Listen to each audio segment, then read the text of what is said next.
how I structure our conversion design business to attract whale clients. Basically, they are clients that pays a minimum of $5,000 per conversion design engagement.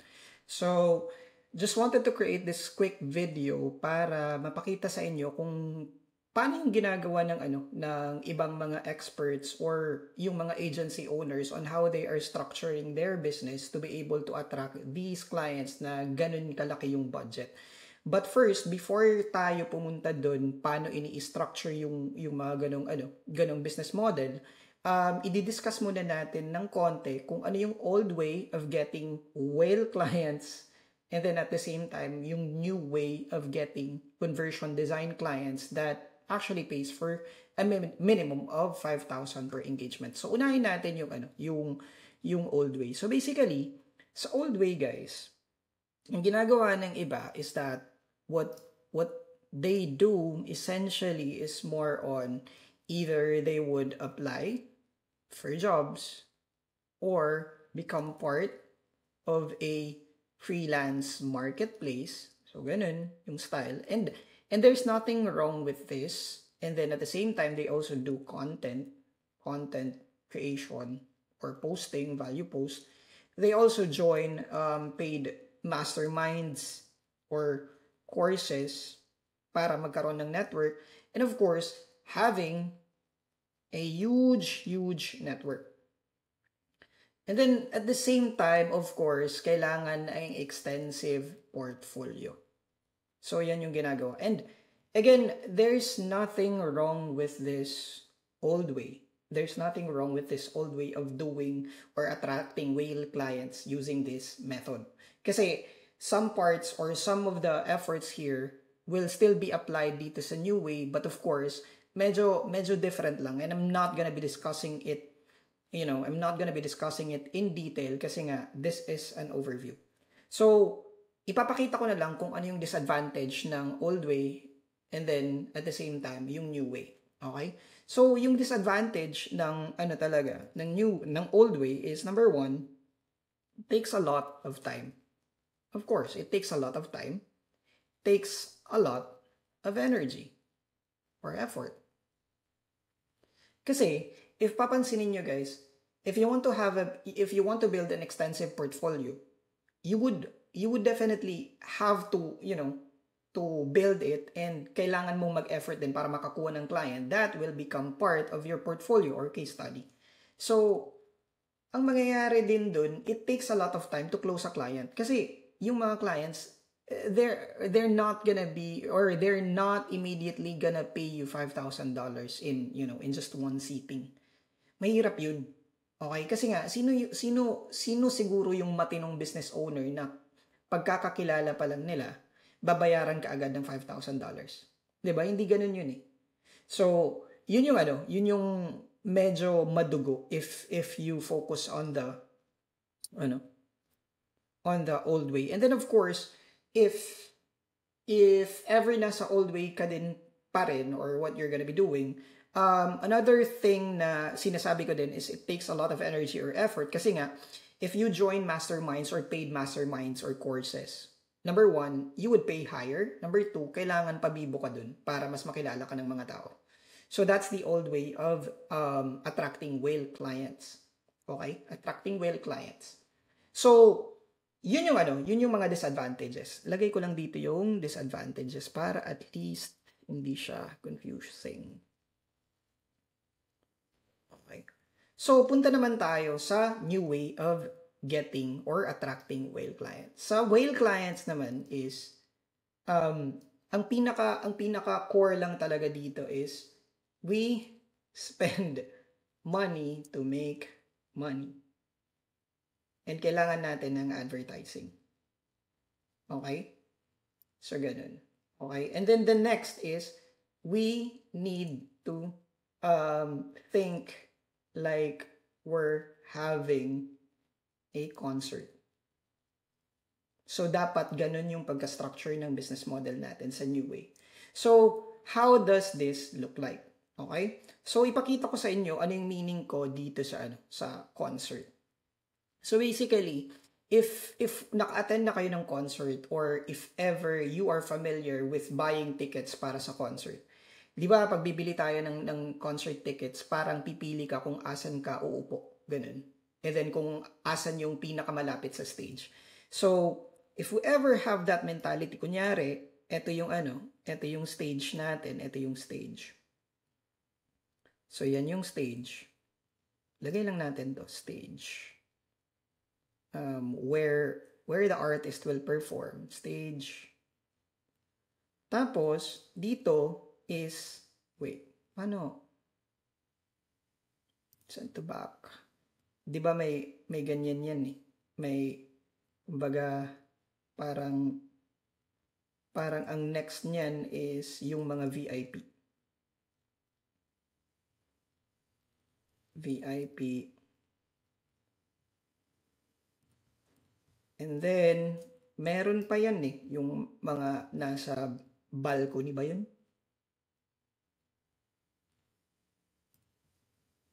So, parang ganun. Kunyari lang naman to. Anyway, so ilalagay ko na lang dito. Balcony, parang ganun. So, parang yan yung ginagawa nila. So, anyways, the idea is there. Basically, ang ginagawa ng iba is, technically ganito din yung pagka-setup namin. And you will probably notice as well, bakit ganun din yung pagka-setup ng CDPH. So, ito yung mentality natin. Sa balcony, alam natin that this is the cheapest ticket of all. The VIP is the more expensive.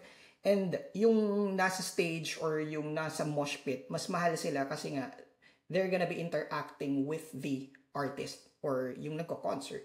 So, kung ito yung pinakamura, then that means marami yung makaka-access nito. Okay? So,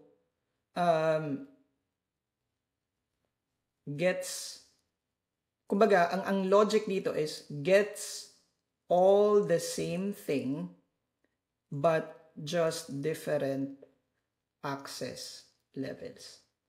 So, yun yung mentality dito. Okay? So, yun. Gets the same thing. So, yun. Kunyari, same song, same songs, but not all have, or not all can interact with the artist. So, same din sa atin.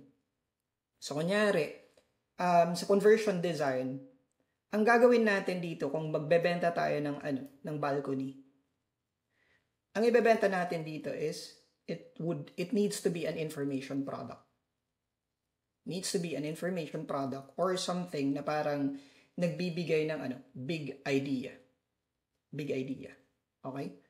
So, you might be asking, Errol, bakit pala information product yung nasa balcony? It could be a playbook, it could be a book, it could probably be a course or whatever that is, pero dapat bayad siya. Okay?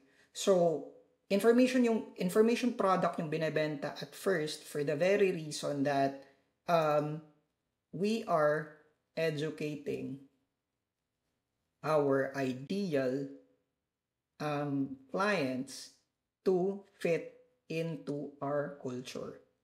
And best clients are educated. So, yun yung rule eh. And then at the same time, kaya tayo eto din, hindi tayo nagbibigay ng lead magnet dito kasi nga, ang goal natin is tinatawag na momentum, building momentum. So, hindi tayo magbibigay ng libre kasi nga, we're gonna be building momentum. So, buying momentum. Kaya nga may tinawag si Dan Kennedy na a buyer is a buyer is a buyer na quote. Kasi nga, if you pay for $1 or how much amount that is, kahit small amount, if you already paid for it, kumbaga, nagkakaroon ka ng momentum na bibili at bibili ka. Kasi nga, na-trigger na yung buying, yung buying psychology mo for that specific person. Pero, if say for example, say for example, si Alex Hormozi. if hindi siya nagbebenta ng libro, guys, kahit 99 cents lang yan, if he didn't sell the 100 million offers niya in the past, kahit konti lang, ang mangyayari sa atin na mga, followers niya is, we will always think na dapat ibigay niya ng libre. Kasi nga, yung momentum natin, yung psychology natin, kailangan natin ng libre. Pero yung ginawa niya, he somehow changed it. Diba? Parang trigger lang yung buying psychology natin or yung buying momentum natin. Para at least if ever he sells something na much expensive, at the same time, okay lang sa atin bumili. Kasi nga, it's, na-trigger na tayo. So parang psychology tweak lang yan siya. And then at the same time, if ever we pay for something, we also pay attention. Kahit small amount lang yan. Okay? Anyway, so yan yung first product natin, information product. And then, for the VIP, this is a little bit of, parang, how do you call this? It's more on expansion product to eh. Expansion products. So, this could be a tool, or pwede natin tawagin shortcut products. Shortcut products. This could be a tool, this could be a checklist, this could be a mastermind. And then of course, sa back end, this could be a one-on-one working with you. So yan yung ginagawa na model ng mga ng new way to attract whale clients. Kasi nga, yung mga whale clients, kahit marami silang pera, they've already been burned a lot of times. They've already been scammed a lot of times. So, yung mga whale clients, they are always hesitant. They are always skeptical. They always, they always read first before buying. So, what we can do para ma-attract natin sila is we give them a lot of information because, again, they are skeptical, and the best way for us to persuade a skeptical person is by giving them all the information that they want. Kaya information product yung first natin. We sell information product. I'm not gonna be discussing about pricing kasi there's definitely a pricing psychology, especially yung mga pricing inflection points, pricing elasticity. Medyo advanced na siya, and if ever I'm gonna be discussing it needs to be paid. I'm not gonna be giving it for free kasi I'm just gonna be creating a lot of competition.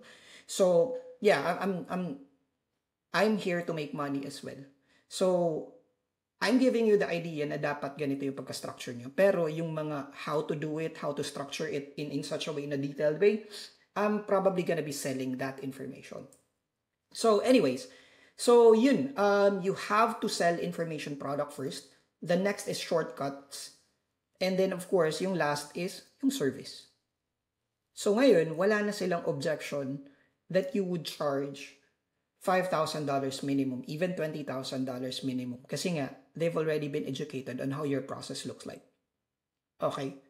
And then, if ever they still want to try it, parang try before you buy, you can just sell them the products that you have. And then, if makita nila na, okay, organize yung tools niya. So ngayon, if they ever doubt themselves, which most of the time happens, especially sa mga whale clients, they don't want to do it themselves, they would want to work with you na lang. They would not prefer using that tool. And yung mga tao na nagpre-prefer lang naman gumamit ng tool is that they are probably your competitors. So, yung goal dito is to attract a lot of qualified people